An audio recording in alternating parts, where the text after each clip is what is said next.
So let's take a look at this piece of mess right here.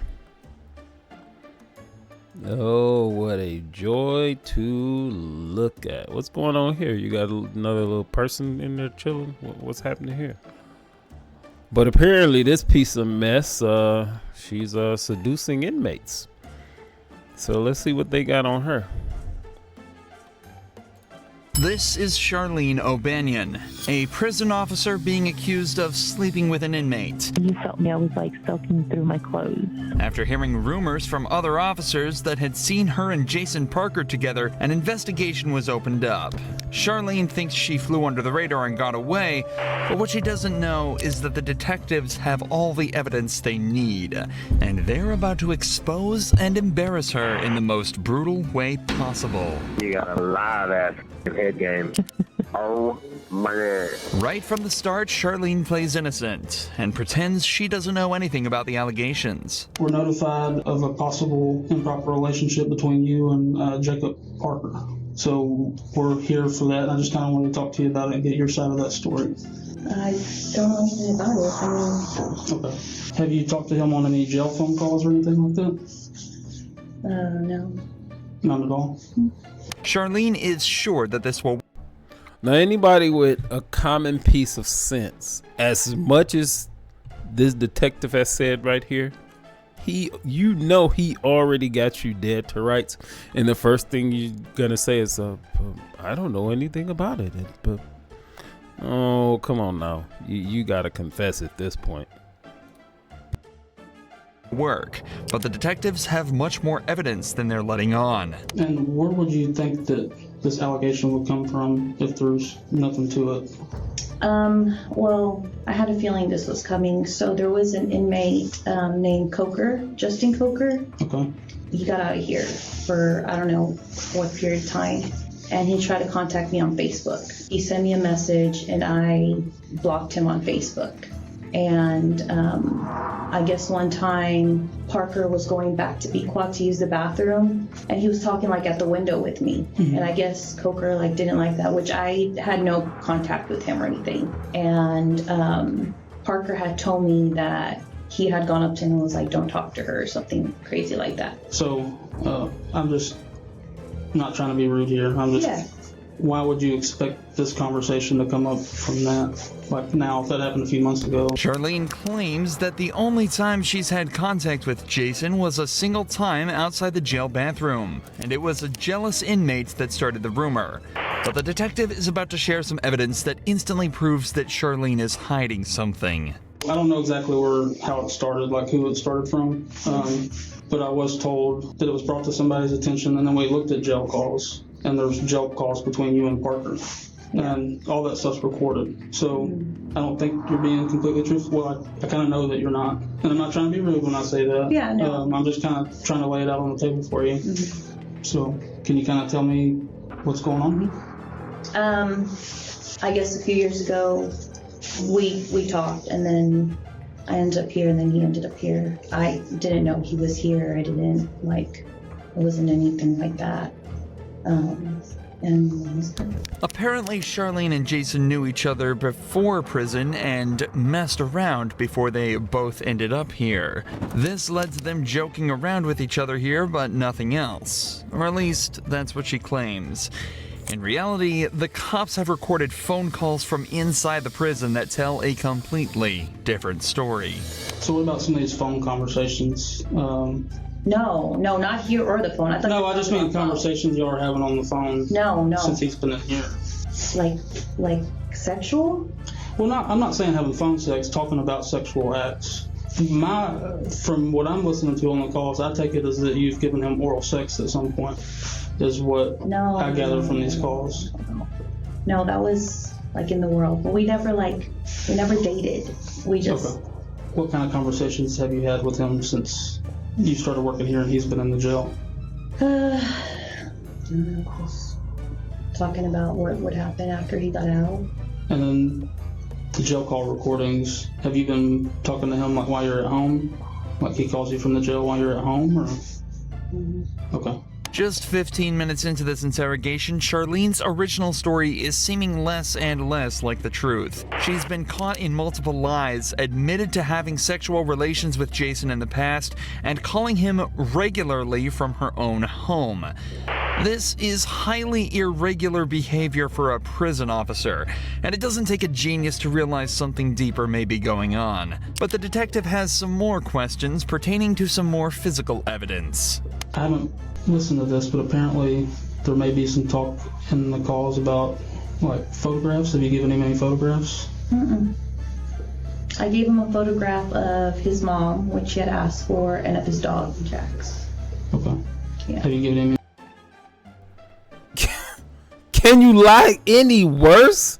Have you given him any photographs? No.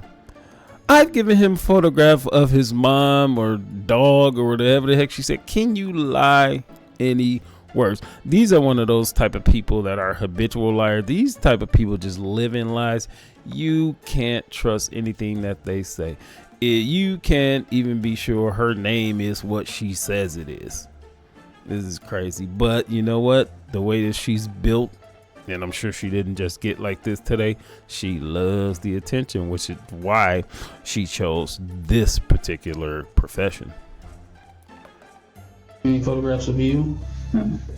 No, because So one of the things we're going to be doing is like looking at cameras and stuff too. Has there been any times where y'all were alone? Or you go out of camera view or anything like that? Anything that's going to look suspicious that way? I don't think so. It's important to remember that Charlene has worked at this prison for a while now, and as such will know all the ins and outs of everything such as security camera blind spots and patrol officer schedules. Well, the crazy thing is, he is asking her everything that he knows for sure. And she is just telling lie after lie after lie after lie. Come on. You'd think that with all this knowledge, it'd be easy to hide a relationship with an inmate. But it seems that she forgot about a few vital pieces of information. Not least the facts that all phone calls placed from the prison are recorded. But thanks to the detectives, she's about to be reminded of this fact in a devastating way. Hey, baby. Got that.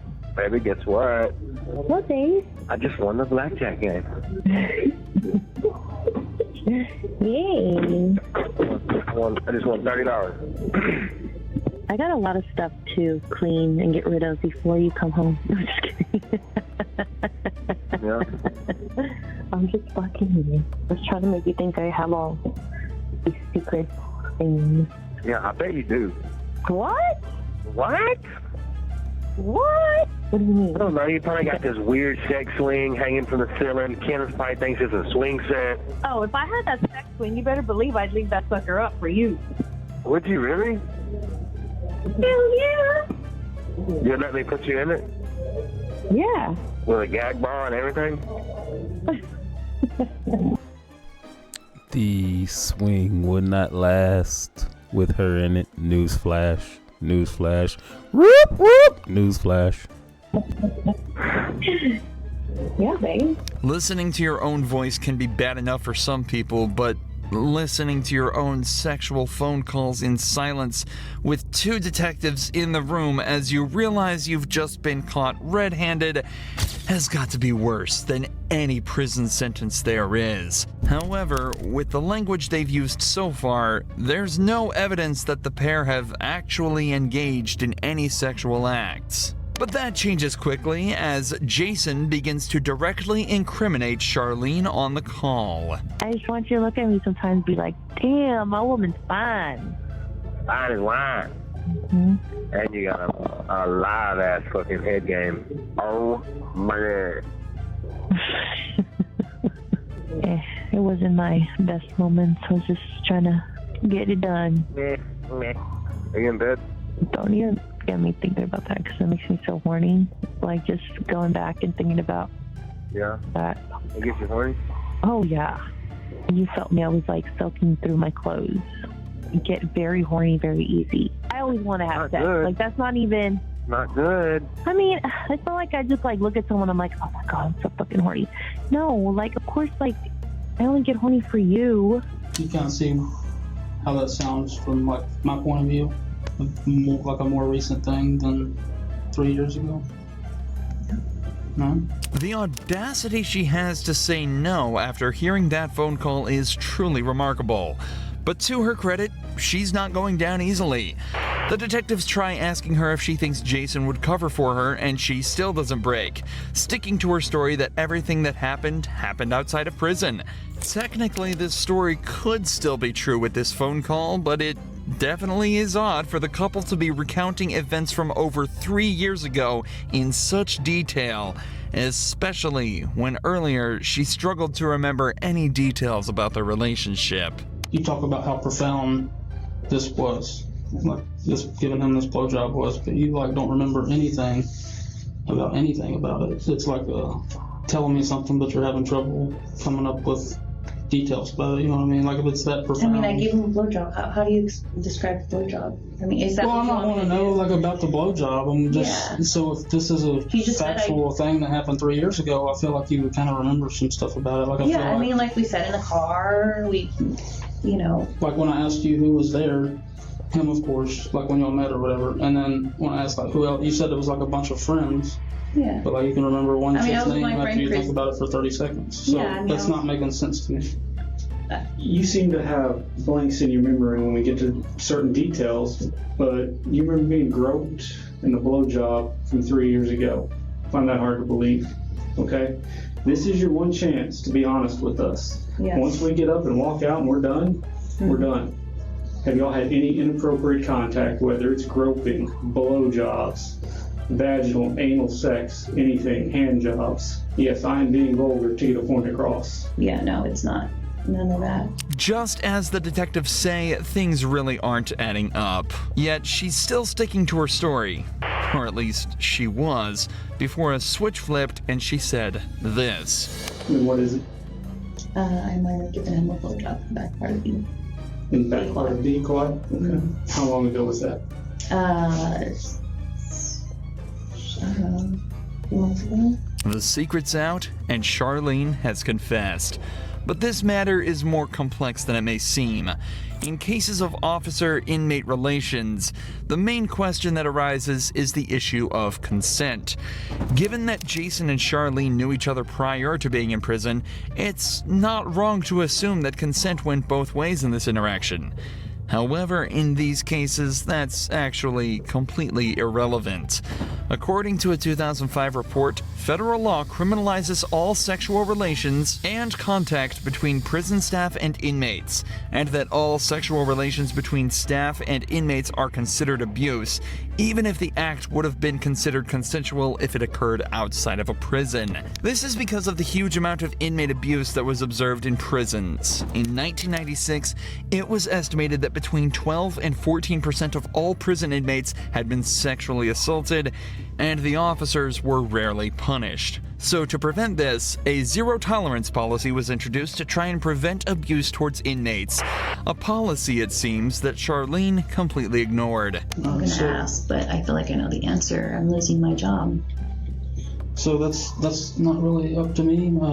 Internal Affairs is aware. Investigation is separate from ours because it's two totally different things. So yeah. What kind of charges would like? So it's illegal to have sexual contact with an inmate as an employee. So I said the ball kind of be in their court, but I'll let you know as soon as I hear something. I mean, would I go to jail? That's up to the DA's office. As it turns out, Charlene would lose her job, and the only time she'd ever be allowed back in jail would be for the 100 days that she'd be made to serve after being found guilty of sexual activity with a person in custody. Crazy, crazy, crazy. Here's the moral of this story. When you're in a hole with a shovel, stop digging.